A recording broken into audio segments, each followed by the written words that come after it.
My wife and I found ourselves on a late-night road trip to see her parents in South Wales. We were joyously singing along to Bohemian Rhapsody as we followed the bend of a seemingly ceaseless country lane. We've been curving for a couple of minutes now. This doesn't make sense. We should have completed a full circle, I said, whilst my wife, Jade, carried on singing. Should we head back the way we came? Before my wife could reply, our Bluetooth radio transmitter began to pick up external interference.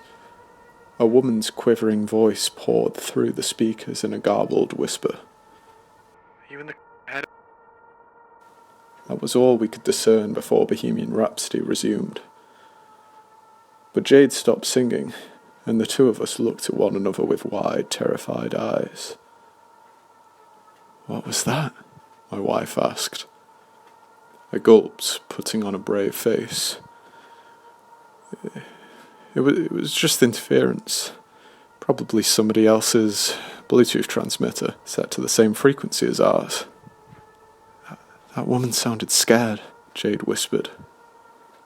It was just a radio station. Or a Halloween podcast, I said. Let's figure out how to get off this road. Come on, Google Maps. Why is there no signal out here? Jade stopped the music as I pulled over to the side of the road. Whilst I fiddled with my phone, I became all too aware of my wife's increasingly agitated breathing. Right, I'm doing a 3-point turn, I said, gently towing the accelerator and spinning the steering wheel sharply to the right. This road is a nightmare. Danny, does that look different to you? Jade asked as I turned the car around. Nothing about this road has looked different for the past 5 minutes, I replied.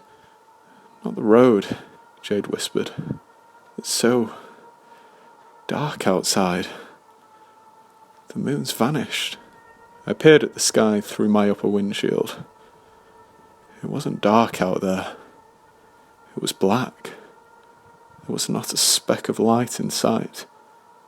The moon must be covered by clouds, I stuttered uncertainly. But as we drove back the way we came, my sturdy demeanour entirely disintegrated. I felt the same horror as my wife.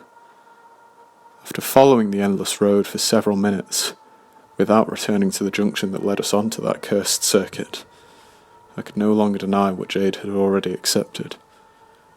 We were trapped. But we weren't stuck on a revolving, repeating loop. Things changed along that road. The slightest things.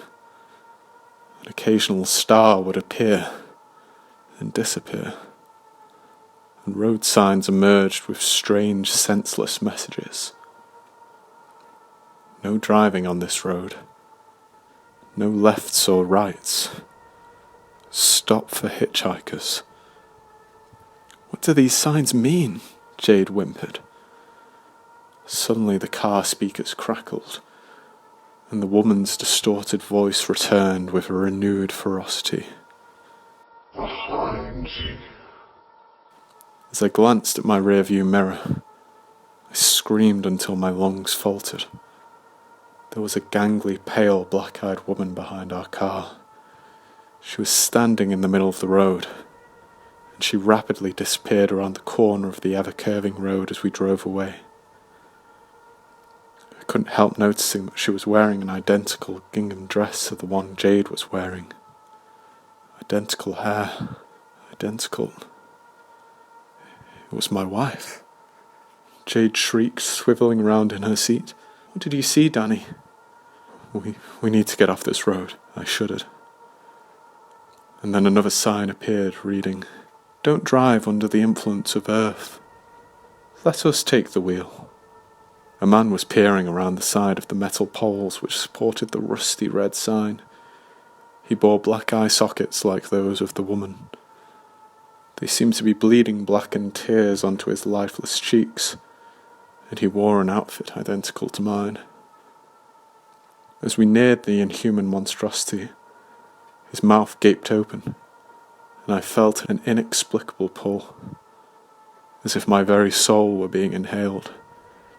My free will dissipated. I felt a desire to pull over and hand the car keys over to the doppelganger. Desperate to flee the thing, I slammed my foot down and watched as the speedometer climbed gradually from 40 miles an hour to 60. "Who was that man?" Jade asked. "Pull over, Danny." I wanted to protest, but my wife's face had turned a spectacular shade of green. Most of the vomit ended up on the dashboard, but I managed to pull to the side of the road in time for her to leap out of the car and finish on the grass. She took a moment to recover, hands on her knees as she panted in a laboured manner. The trees and shrubbery billowed furiously in the wind, and yet it was a silent wind. There was no sound in that unearthly place, no light other than my car's front beams.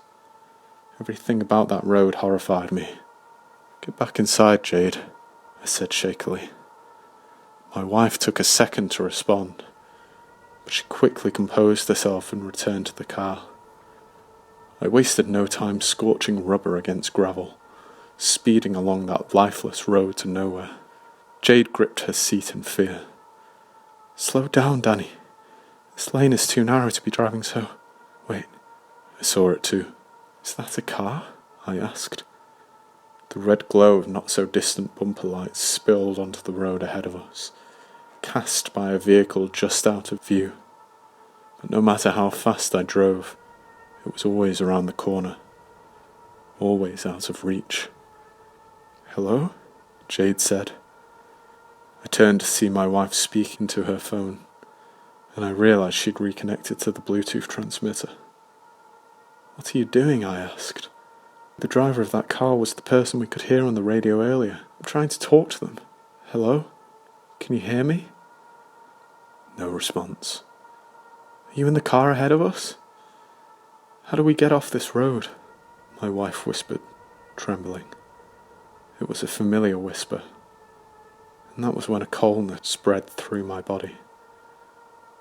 "Honey," I started. "Do you hear me? Behind you!"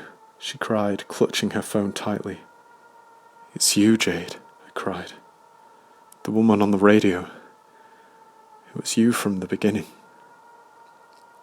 Jade's eyes widened and she slowly turned to face me. I could see that she understood. Perhaps she'd already known. That would explain her terror from the very moment we heard the voice on the radio. Her instincts had been on fire. "But how?" she whispered. "How could it have been me before I'd even..."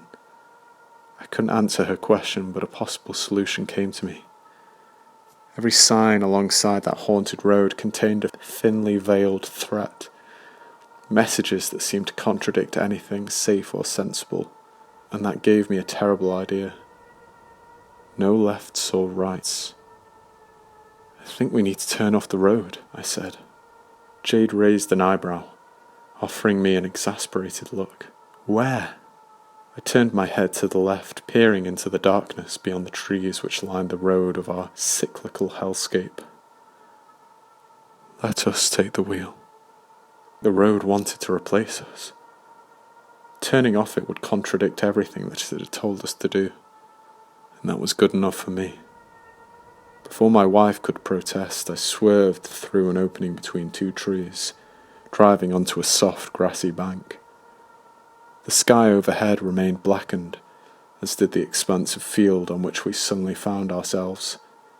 But I didn't care about that. We were free of the road, which was all that mattered to me in that moment. "Look," I cried, nodding my head at a splatter of lights in the distance. "I think that's the motorway," Jade gasped. I held my breath as the car's tyres squelched across sodden fields. But as we finally reached the embankment leading up to the motorway, my body unclenched at the prospect of returning to the real world. Our world. And sure enough, we rejoined traffic. We rejoined reality. Jade and I cried jubilantly. I only wish I hadn't glanced at my wife's reflection in the rearview mirror.